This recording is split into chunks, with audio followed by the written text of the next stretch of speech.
pants in church. Take off your pants in the church. No, I'm just kidding. Don't do that. Even if we're only on the internet right now, don't take off your pants. Father Moo coming at you. Another stream here. This is what music sounded like in the years when I bought this synth. This is what people thought was a good idea. They would go to that movie, PP Island, that Leonardo filmed the beach at. They would go to that beach and they would take D words and they would dance to this. But it doesn't have to be like that. It can also be good. At least I laugh at my own jokes. That's what matters. Well, I got something good for you today, parishioners. It's nice to see. I get maybe one or two new subscribers a week, and every time I see another name go up there, I'm like, yes, you're doing the right thing, Father Moo.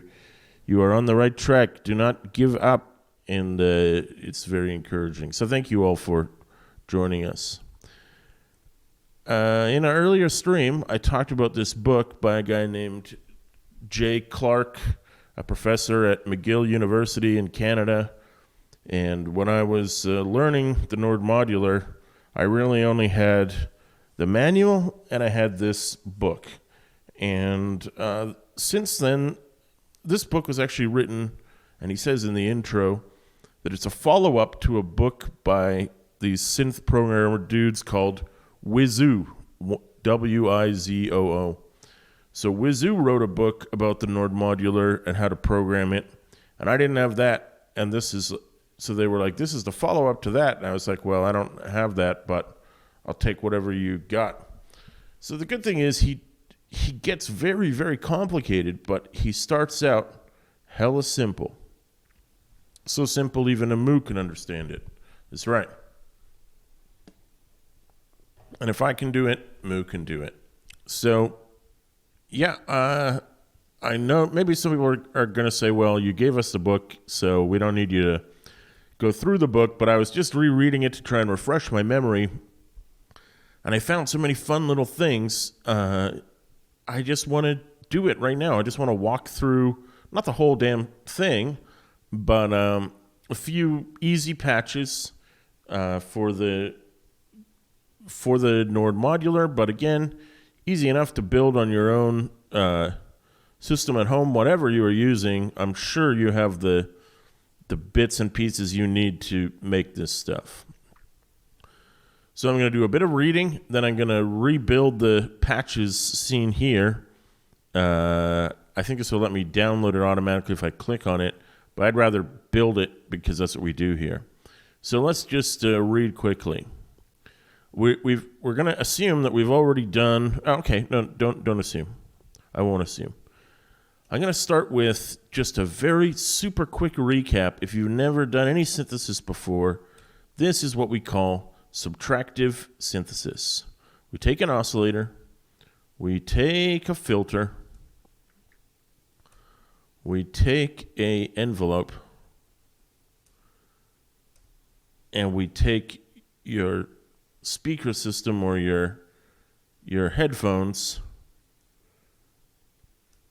and what we do is we take the output of the oscillator, put it in the filter, we take the output of the filter, put it into the envelope.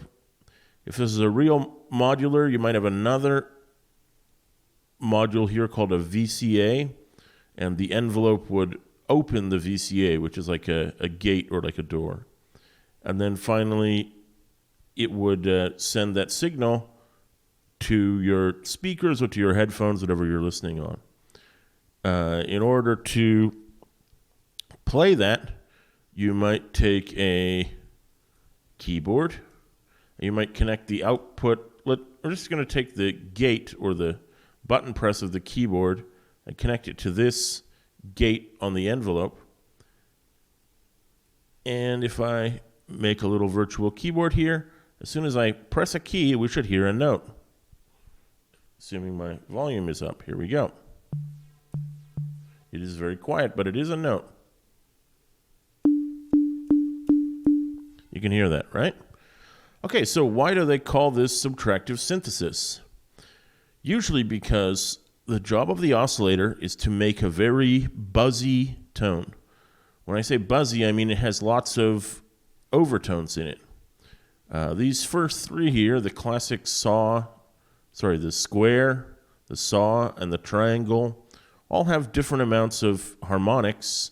Probably the buzziest is the sawtooth wave. Gonna need to do this a bit, and do this a bit. You can hear his buzziness a bit more there, especially when I open up the filter. So it's subtractive synthesis because usually we start with an open filter like this and a very buzzy sound, and then we subtract some of the harmonics by filtering them out. It's a duller sound now because those upper harmonics were subtracted. We could also use a bandpass filter or a high-pass filter, but the whole point is we're making a bunch of harmonics, we're cutting out some of those harmonics, and then we're hearing the sound. That is what we call subtractive synthesis. So, for the purposes of always keeping track of everything, I am now legally obliged to save this patch. Streaming patch archive, that's the one. There's voice try from the last time. Didn't go super well. Doesn't matter. 43, subtractive. That's all it is, subtractive synthesis. So the book assumes that you know this, and I'm sure that many of you did know this. You can consider this just a friendly reminder. So let's go back to the book. We're going to move on from subtractive to FM, a scary-sounding technology, but as we'll see here, Nord Modular allows you to start with the most simple versions of it. I've already had a patch in the stream where I used 2-op FM to make what I described as interesting but not super melodic sounds. Here we're going to make some more playable instrument sounds. So as I said, let's read. Frequency modulation provides an easy way to alter the harmonic content of a sound. True. The sounds of many instruments are characterized by the way in which their timbre changes over time. This is very smart. I'll cheat and give you an example. If you listen to the sound of a flute is basically a little bit of noise at the beginning, like because the person is puffing their breath into the instrument to make it, to start it off, to activate it. Then what follows that is essentially a sine wave. So a flute sound is a followed by a, and if you wanted to synthesize that, the first thing you would do is make a white noise generator play for an extremely short period of time, a period of milliseconds, then you would fade that noise out and fade in a sine wave, which could probably be held as long as you held a note on the keyboard. So that is the timbre changing over time. A flute starts with noise and becomes a sine wave. Let's keep reading. To generate similar sounds using FM is often merely a matter of varying the modulation level appropriately using envelope generators or LFOs. So in our subtractive example, the subtracting was being done by the filter, which is, of course, a very important part of the sound. And so many, hack-ass DJs who they grab a knob and they make an exaggerated show of twisting it. It makes that typical sound that we all know and love from electronic music, never seems to get old. The point he's making here is we're going to be using envelope generators or LFOs instead, which the filter is part of the audio chain. Let's use just red cables. As you can see here, envelopes and LFOs are going to be part of the control voltage or blue-colored signal chain. The simplest FM techniques feed the output of one sine wave oscillator, called the modulator, into the frequency modulation input of another, called the carrier. If the two sine waves have relatively harmonic frequencies, then a resulting waveform out of the carrier will be harmonic as well. The presence and amplitude of the carrier's harmonics is determined by the relative frequency of the carrier and modulator. By adjusting the ratio between these two frequencies, we can get quite a range of different harmonic structures. So you may have noticed, especially the non-Nord people out there, may have noticed me doing this. Look at oscillator B1. When I click here, I can show his frequency as E4, i.e. which note on the piano keyboard, or I can show it as a factor of hertz. Well, with some of the oscillators, you'll see, let's just make a slave, they offer a third option. So they'll show you the frequency as a hertz number, as a mathematical measurement of how high or low it is in the audio spectrum. They'll show it to you as a variation of the octave. So 0 means it's at the same root. Does this one have that? So here, E4 is what this guy's tuned to. And if the master and slave oscillator were connected, this one being set to O octave would mean he is identical to this note. If I go up 12 steps, it will say plus 12 and then octave, meaning you are still an octave in relation to this original one, except this one is one step higher. And as I said, the slave offers you a third option, the ratio. Now this one is up 12, so he's at a ratio of 2 to 1 compared to this guy. If I dial him back down again 12 times, I will get 1 to 1, meaning identical. So this may be a minor limitation, since I don't know what people out there are using.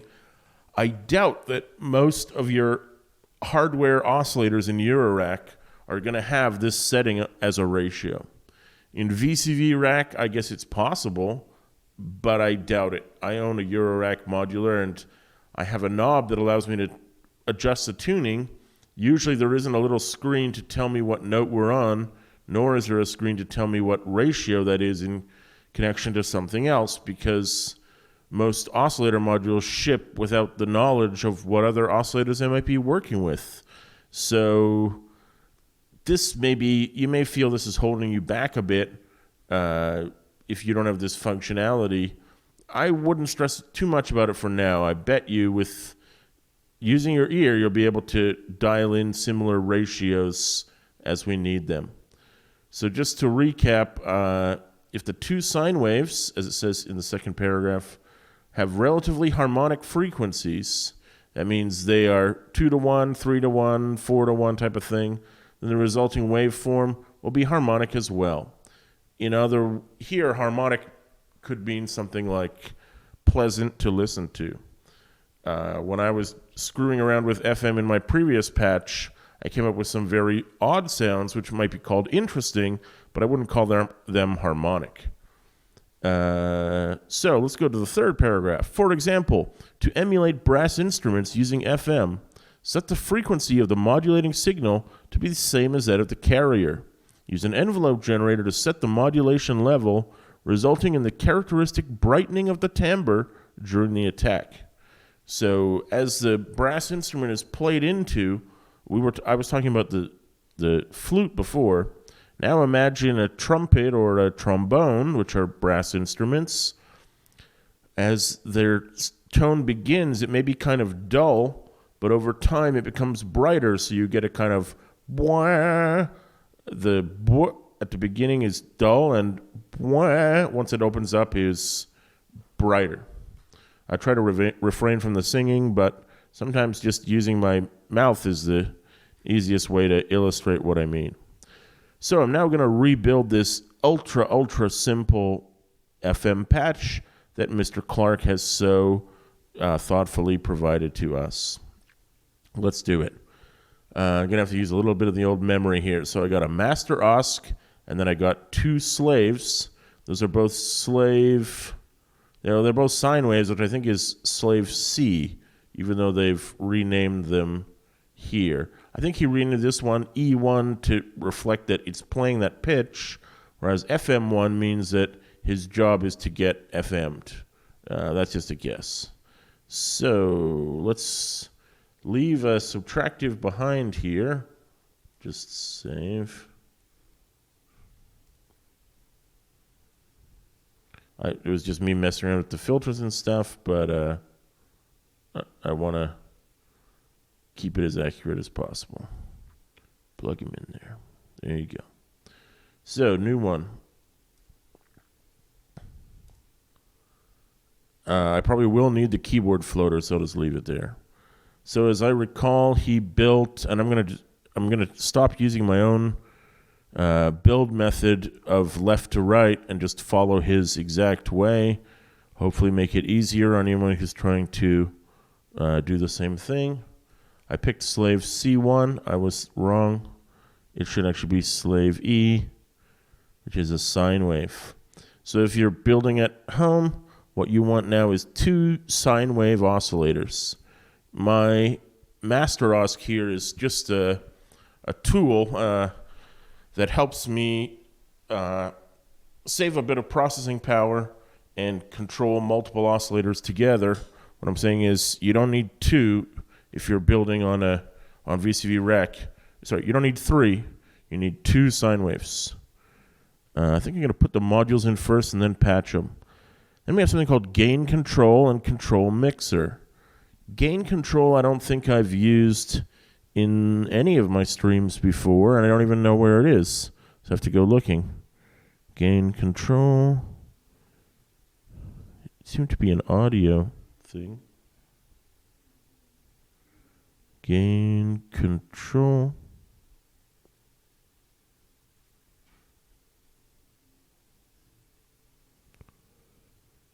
Here we go. It was in mixers. And then we also had a control signal mixer, something we have used a heck of a lot. Here, back to the book. He's got an ADSR envelope.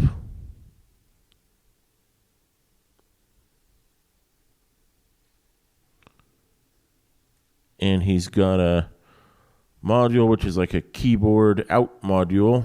You saw me using that one before. Maybe he's using this keyboard voice. That looks more accurate. And finally, he has 2 outputs.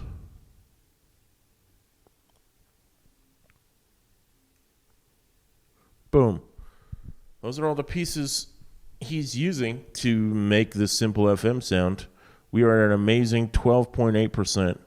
So the cool thing is, if I now, it says voices requested, and then C is what you actually, voice is what you get.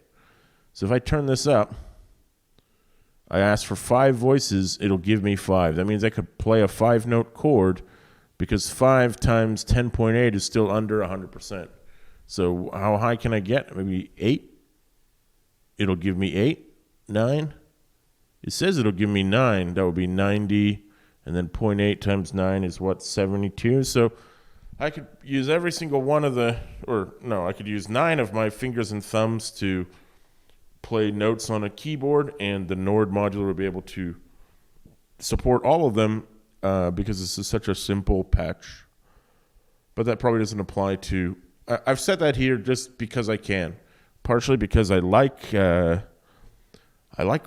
building ultra simple patch sounds and saving them to the keyboard and playing them back, just because they're so... I don't know why I like it. Because they're simplistic, I guess. And I like the fact that you can explore so much with so little. I know in Modular it seems like we spend so much money all the time, but... Well, I'm getting off topic, but the point is you can do a heck of a lot with a little. Let's start with red cables. We got... first of all, we need gray cables. Let's just patch those together. Again, this probably doesn't apply to you if you're not using a Nord. Here we've got the first sine going into the input of gain control. And we got the output of gain control going into FMB here. I don't exactly know what that means, but I'm going to follow it closely. Plug this into here. I plug this into, hey, where's FMB? Did I choose the wrong slave oscillator?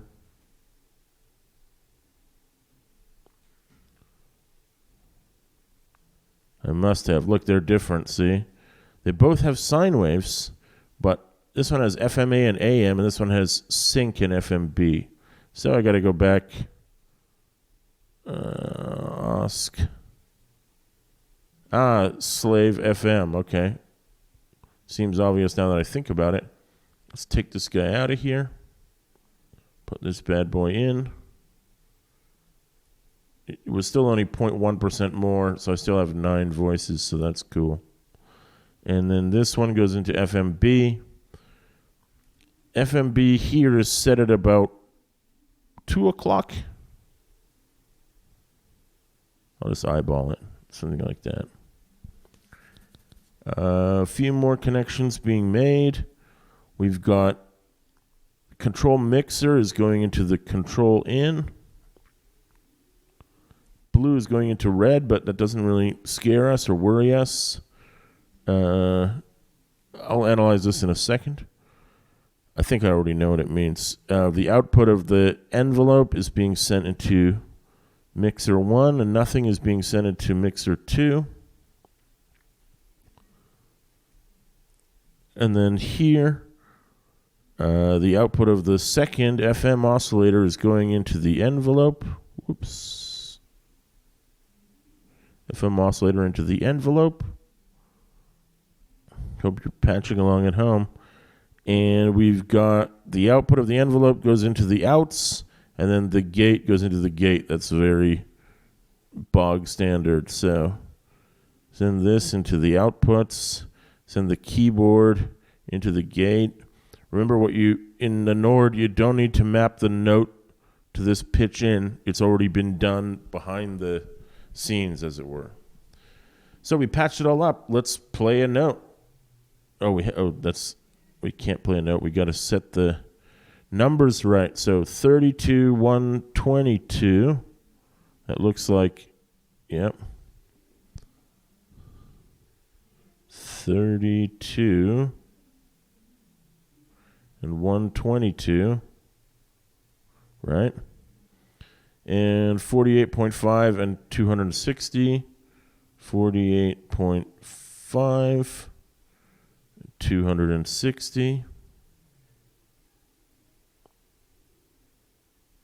There we go. Any other settings here? The tuning seems standard.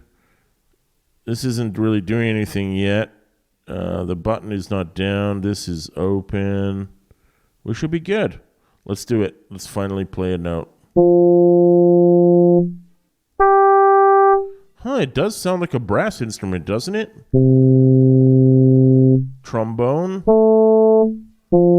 It's a little closer to a trombone or a euphonium than it is to a trumpet. I can't really play quickly on this little keyboard.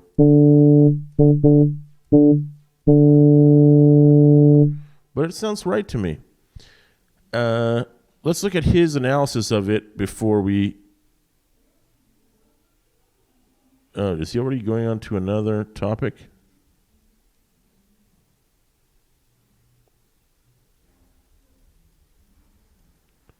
Yeah, that other... he's moving on to another topic. So he didn't give us anything more. He told us that he wanted to emulate a brass instrument. He wanted the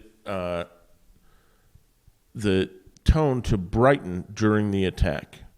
And then he gave us a patch. And that's it. He's done. After this, he already goes on to another sound.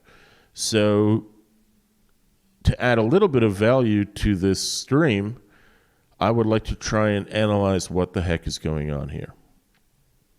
So when we play the note here, remember that there's a sort of virtual cable connecting the note to the pitch, right?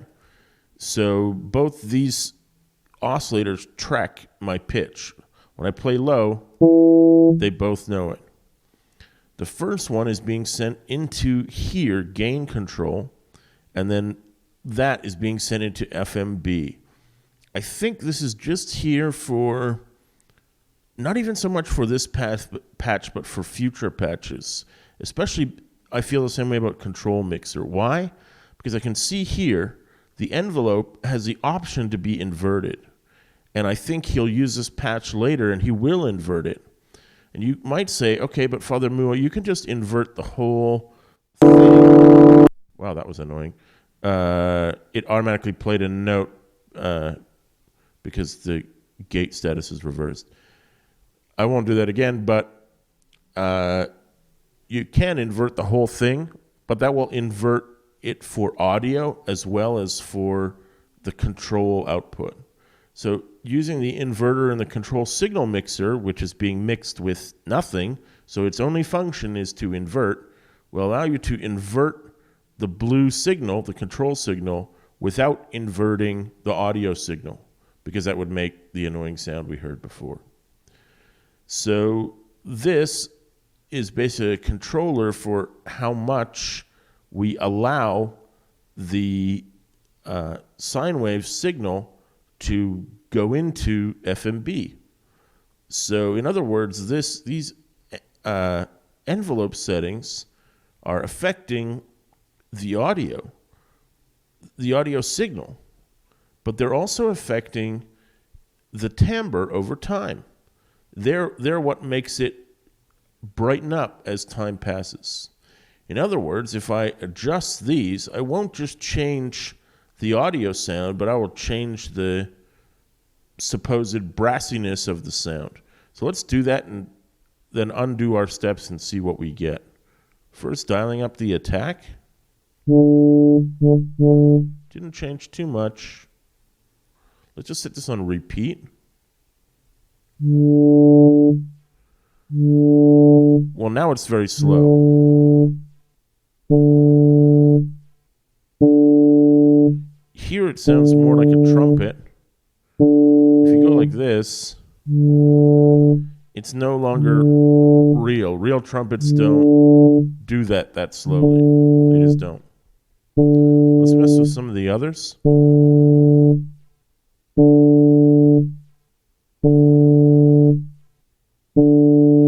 Well, we need this quick decay to go with the quick attack, I guess. Wow. By dialing sustain down, I get something with a big initial sound, but a quiet held sound. It's almost like a bass. It sounds like a synth bass. So we're back to brass here.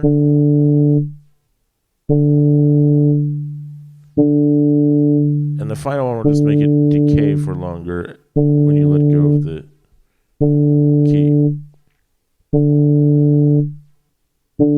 So I would, I just turn the repeat off.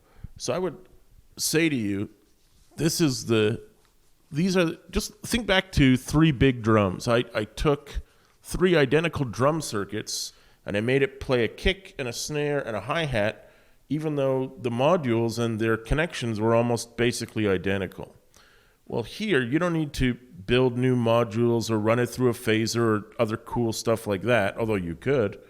But you should, with this patch as it is, you should be able to learn a lot about 2-op FM. So I think that's what he's going to do in the next part of the book, so let's just look at that. This stream has been going on for a while. Probably going to have to cut it a bit short soon. So this is brass-like sound. The PDF displayer is being weird. So here's a clarinet-like sound, but the pieces are all the same. All he's done is change settings. Let's look at them. Here he says, to model the sound of the bassoon and similar instruments using FM, set the frequency of the modulator to a submultiple of the carrier frequency. This will weaken the strength of the fundamental relative to the higher harmonics. All harmonics, odd and even, are present in these type of instruments due to the tapered bore. So if you're not a classical musician, you might not know what a bassoon is. It's a big wooden instrument. What he's saying here is that the fundamental, relative to the higher harmonics, the fundamental is weaker. This is a characteristic of how the bassoon sounds. So he said, set the frequency of the modulator to a submultiple of the carrier frequency. So this is the modulator, and it is a submultiple, i.e. 1 to 2. It's been detuned down an octave compared to the carrier frequency. So there's two things going on here. A, he's using his ear and math to figure out how a bassoon sounds. B, he's using what he learned from his ear and math to adjust his FM to imitate that. Notice that the control signal has been turned on here as well, and the inverter setting has been set. So actually this envelope signal that comes out of here will be inverted and then sent to the to control the amount of FM. That's also part of what he was stating here. Does he mention that in the next line?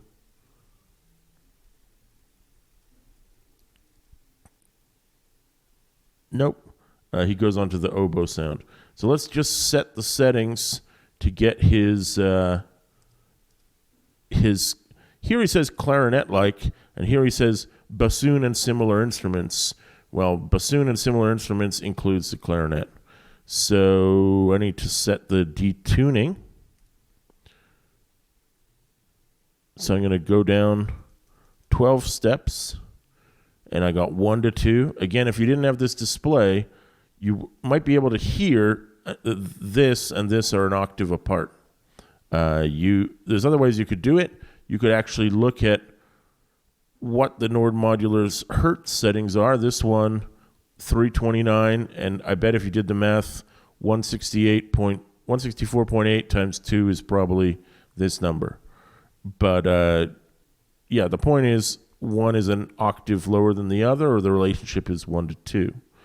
Then we turned this knob on, and we turned the inverter on. With these 3 changes in settings and no changes to the ADSR, we should now have the bassoon or clarinet. So it's duller and, wow, it sounds good as a bass. That does sound like a clarinet to my ear. Especially once you release it, it does sound clarinet-like to me. So I'm just going to undo those settings. Wait, it's not working. 1, 2, 3.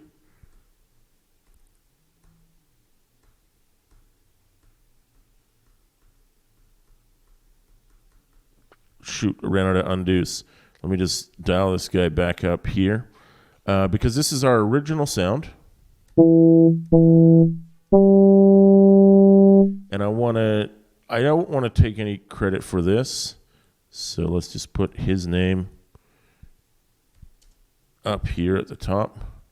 J. Clark. And I'll also put it into the actual file name just so we know. So we're going to call this one 44 Clark FM brass. Because that's what it is, right? Clark made it. FM is a technique, and brass is the tone. We're also going to make those settings again. So dial this down an octave. Turn this on and turn this inverted. Let's just check that we got the new sound. Yep. And now we're going to save this as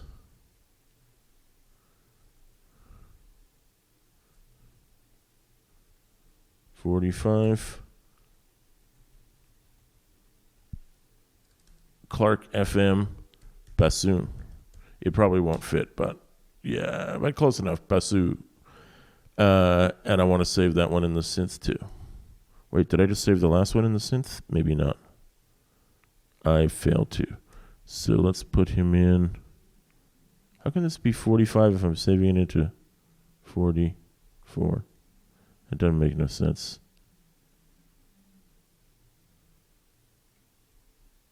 Okay, I called this one 43 subtractive. Okay.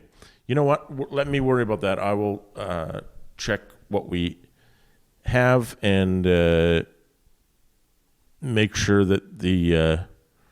oh, I know what I did. I think I didn't save the last vocal try patch into 42, and Subtractive should be 43, and this one, as I said, should be 44. So let's go ahead and put... I've already got it on 45.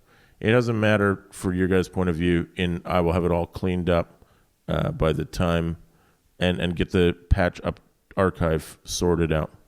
So this has been a very long one. I hope you enjoyed it. I am not going to give up on the book just yet. I'm going to keep going. There's more interesting stuff in the book. It's a little slow to get there with all of my talking and analyzing and blah, blah, blah. But a ton of stuff to be learned from just a few modules, which you probably have access to. You may not need all of them yourself if you don't have the control mixer and the gain control. That could be fine depending on the output settings that your envelope has or whatever. But thank you so much. I will just leave you with a little fanfare.